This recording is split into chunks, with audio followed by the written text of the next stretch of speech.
My elders, I stated before, they were Kashmiri Brahmins.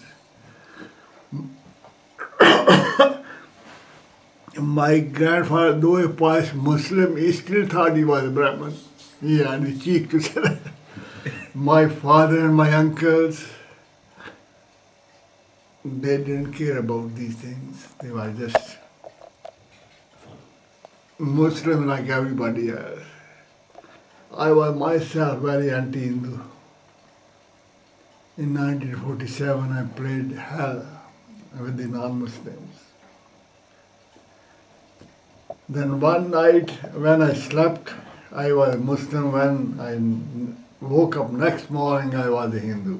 I don't know what it is. I was upset. I wanted to know the reason. Eventually, there's a special word I forget at the moment, which show that you carry the genes of not only your parents, but you carry ancestral genes as well. And occasionally they wake up, they rise up, and you begin to copy your ancestors. I think this is what happened. I have no other explanation. Then I read the Vedas and I knew, no, I am on the right line. It took me 20 years to write the book Vedic Civilization. Without determination, it wouldn't have been possible. My business was doing very, very well some 20 years ago or 25 years ago. I just packed it in. I wanted to do the work which I am doing, and I am glad I have no money, but I still live like a lot, and that is good enough for me. I don't want to hold money. I have done my best for my children. They should look after themselves. Nobody. Would you like, at the end of your journey, to be cremated or buried? Cremated. I got my wife, but she's a Christian. She didn't like the idea of my being cremated.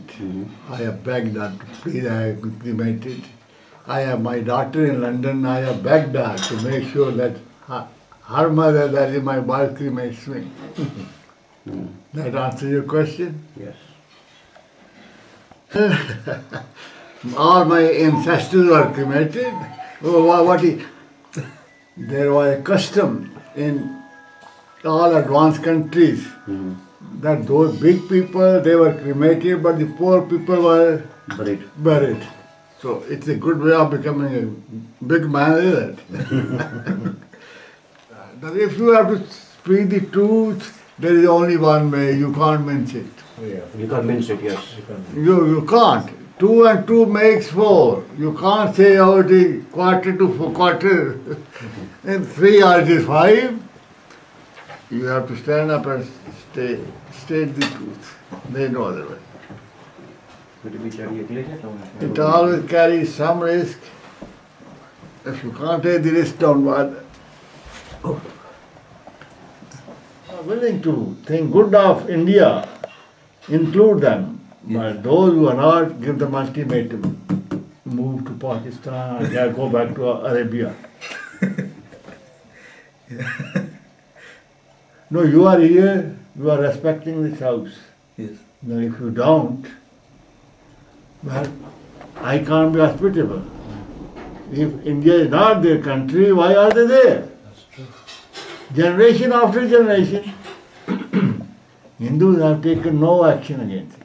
When you say that Islam doesn't make sense, or you cannot realize God through Islam, You can't. why is that there's such a big following? Why is it such a big religion? Why there are so many fools in the world?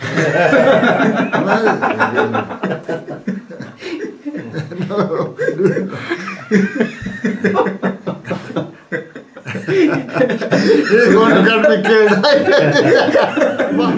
Why is that Islam is so fundamentalist? Why? For what reasons is it is? Islam is the collection of certain principles. Unless you follow them, you have no right to call yourself a Muslim. It is sticking to those principles which makes you fundamentalist. But these people have eased everything for themselves, that if you do what the Prophet did, you are a Muslim, otherwise you are not. Now the Prophet waged so many jihad. Jihad means fighting with sword. Not the way the Muslim pretend that it means The higher jihad. yeah, that is the only jihad. The rest is just a definition they have made. Now sustenance means this. No, you can't call breathing a sustenance, though it may be called, but that is not real sustenance, is it? And since these people are so frustrated now, they can't make headway anyway, so they are become more and more fundamentalist. The fact that they blow themselves off, no sane person can do that. You got to be completely upset to do this thing. You got only one life. This is why you are inclined to defend yourself. The person who is going to blow himself off is not a normal person, is he? But this is the result of fundamentalism. But do you think Islam creates this abnormality in a person's mind? Yes, it does. For example, Islam teaches hatred of non-Muslims. Now, if I begin to believe you are not human, I am not going to love you. I am not going to think of you as my equal. No, this is the basic philosophy of Islam, that everybody who is not a Muslim is not human. He should be subdued. He must be made to make a taxpayer, a humble, obedient servant. Now, with this philosophy, you can't do anything but to hurt those who do not practice what you practice. And all these things I have stated in my book called Islam and Terrorism. But would you not support a peace-loving Muslim, and if he offers 5 days namaz? So do you think there's anything wrong with that? That is just a ritual. That is a personal ritual. Okay. It is the same thing. If you are a drinker, if you get whiskey, you feel better. If you don't get whiskey, you feel restless. That is just a ritual. Now, when I was a Muslim, unless I prayed 5 times, I couldn't sleep at night. Okay. But when I had a change of opinion, then it was a different thing altogether. Do you think Muslims worship the same God as Hindus and other people do? No. Because I feel they worship an Asura actually. Because Islam does not believe there is any other God except Allah. Now, if you want me to explain what Allah is, if I explain it now, there will be riots. So, in a roundabout way, again, Muslims do not, they believe, sincerely believe that God is one, but in actual effect, God is not one. You want to know, because this is a very important statement, what they call kalma, which means there is no God but Allah. But the tragedy is, if you believe in Allah, you don't become a Muslim. Hindus believe in Allah, God. Christians believe in God. So many other people in God, but they still don't qualify as Muslim. Believe in Muhammad. Now, which one is more important, Muhammad or Allah? Unless you believe in Muhammad, you cannot become Muslim. And if you are not a Muslim, you go to hell. So if Allah cannot save you from going to hell, what kind of Allah is he? True.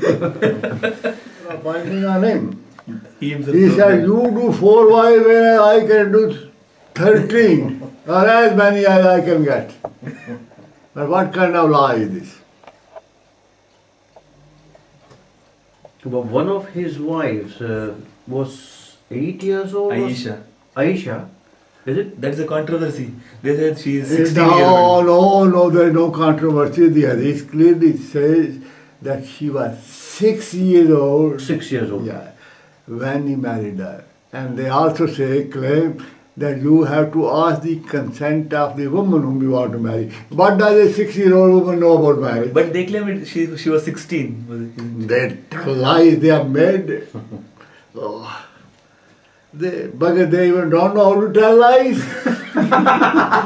I shall know about these things to say yes, I know about her marriage. No, he married her when she was 6. So obviously a woman has no say in the marriage, in the matters of marriage. Now these people have made up stories which they cannot back up. Now if you analyze Islam, one wonders. How is it that Islam overran so many civilizations within 50 to 100 years of its creation? Iran was gone. That's a good question. That is a very good question. Tell me now, how is it that Genghis Khan, in 50 years, he murdered half the humanity? But he didn't manage to destroy the cultures. Islam overran civilizations as such. Because it was not his business. He wanted to rule people. Whereas Islam wanted to destroy culture to establish its own culture. This is the real difference. Islam itself is the ambassador of a certain way of living, which means a different culture. Allah should do destroy the existing culture, you cannot impose a new culture. It is the same thing. If your car is green and you want to make it black, you have to go over the black to give it new color. You can't allow the black color to show Is there a threat from the Muslims in India to the Hindus or to the entire nation? Is there a potential threat of the Muslims?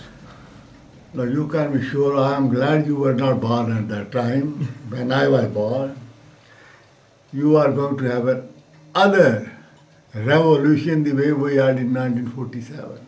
Okay. The truth is, no matter what these Muslims say, in chapter 2 of the Quran, God says, Allah is the enemy of non-Muslims. And He wants their destruction. So His followers are going to destroy all non-Muslims. Their population is growing fast. And before long, they will want to, no, they can't live with any non-Muslim. They drove out all non-Muslims from the Punjab. Even they have driven out all the non-Muslims from Kashmir, never mind anything else. So they are going to make another claim that we want this part of India, Pakistan or something else, and there will be the civil wars again. It is not only India, in fact, the whole world faces this danger because there is no such thing as democracy in Islam. Islam advocates government of God, whereas democracy is the government of the people. What will happen is, when the population of the Muslims of India increases, they will rule India by force of their vote. But I am sure the Hindus are going to resist. So that democracy will go out of the window. That will be might is right. And if Hindus can muster some power, they will survive. Otherwise, they will become slaves of the Muslims forever. But Hindus will have to muster power not in just physical sense only, but in a political sense. That is whatever is called power, they will have to that. Physical power has got its own significance, but these days, intellectual power, power of the brain, power of discipline are far more important than the physical power. You can carry 1 mound of rice on your shoulder, but if you have a crane, you can carry 20 mound, one person. So, power means so many things. No, it is no good, to start with, it is no good for the Hindus to fight Muslims, they should all be Indians. But as it is the tradition of the Muslim that they can't live with non-Muslim. If they live, they have to impose their rule. So that will lead to similar trouble what people had in 1947. Usually what they say is that no, Islam is good. Muslims have distorted it. Whether Muslim, no, look. This is pappardom, say bread. If it looks like banana, no matter what it is banana, isn't it? If they are distorted Islam, it is no longer Islam what they practice. So you don't need it. Yes. Now, where is the true Islam? Show me. The tragedy of Islam is all those nations which are Muslim, they all are backward. They are disunited, they are backward. You see all the bombers, they Suicide bombers. they all are Muslim. Hindus don't have terrorists. No, they should have some of them. No, that is true, because we live in an age of violence. What do you have to say about the secular people in India? There's a big intellectual class which poses to be secular. Now where? In India. They are The secular as long as that suits them. You bring Islam in and they will lose all the secularism. The Muslim can be very highly intelligent people. When it comes to religion, they just become a flop.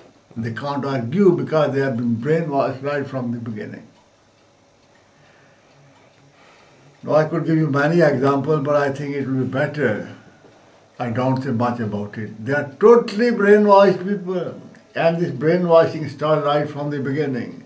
The Prophet Muhammad was a great psychologist. And I say this with a lot of respect and not to blacken his character. No, I saw a program on the television, British television, long time ago. Mm-hmm. There are geese, you know, you know what geese is? These birds look like ducks, and they fly as well. A man made every event, they flew after him. And he said, this is what is called imprinting. That when these birds, the first person they see as they come out of their eggs, they think that person for their father or mother. So whatever the father or mother that person goes, they follow him. The Prophet Muhammad knew this principle. This is the reason once a Muslim baby is born, they cry azan in his or her ear. They say loud, Allah is one and Muhammad is Prophet. So this is the first influence to brainwash the Muslim babies. And then you have to circumcise, and yet these people pretend that every baby is born a Muslim. I think it is the other way around. If he is born a Muslim, why do you have to circumcise him? The fact that they circumcise him, it shows that babies are not born as Muslims, they are born as humans. And afterwards there's... that is cruel. No, but they won't stop it. Because this is a part of their brainwashing. Barbaric. Highly. This issue of religious demography, coming back to it, there are some Muslim countries which have implemented family planning and other... that is against Islam. Turkey, for example. They are because they are secularized. Even Iran does it. Because it is necessary, they can't raid other countries to settle their people there anymore. So they have realized they can always misinterpret to say, well, this is birth control is a part of Islam. They can prove anything from Islam. It has nothing to do with Islam. This is an anti-Islamic. It shows that Islam is not holding good. It is not holding on its own. But why is it that Indian Muslims keep resisting this? Even though it is... Because there is nobody to check them. they know we can do to the Hindus whatever they like. They told you to check the. Now if there was an open door, any thief can come in. But if there was a doorman there, hey, you can't come in, they will think twice. And with democracy in India, the Hindu leaders want their vote and they pamper them. They are going to destroy democracy in India. Now democracy, as I have argued in my book, the Vedic civilization, was not born in Greece, it was born in India. And I have quoted extensively from the Vedas. Now this is the Indian way of life, democracy. This is why they have taken to it so kindly. All Hindus want to be democrats, don't they? Yeah. And now they are abusing their way of life. To them, a woman is just a matter of pleasure. A man can divorce his woman just by saying thrice, talaq, I divorce thee, I divorce thee, I divorce thee, and that is the end of the matter. Yeah. They tell a patch of lies. That order that regarding 4 wives is still in the Quran. It is legitimate. There are so many Hindus. They apparently become Muslims so that they can have more than one wife. I am not misleading them. They already know that. No, what they say in India is that the issue of demography is, I mean, the way propaganda is done, the secular media, the way they propagandize is that the issue of population is not bound to religion. It is just that these people are poor and therefore they are breeding. It is because the Hindu brethren, they don't have the guts to come to grip with them and they make excuses. The Hindu brethren, they don't have the guts to come to grip with them and they make excuses.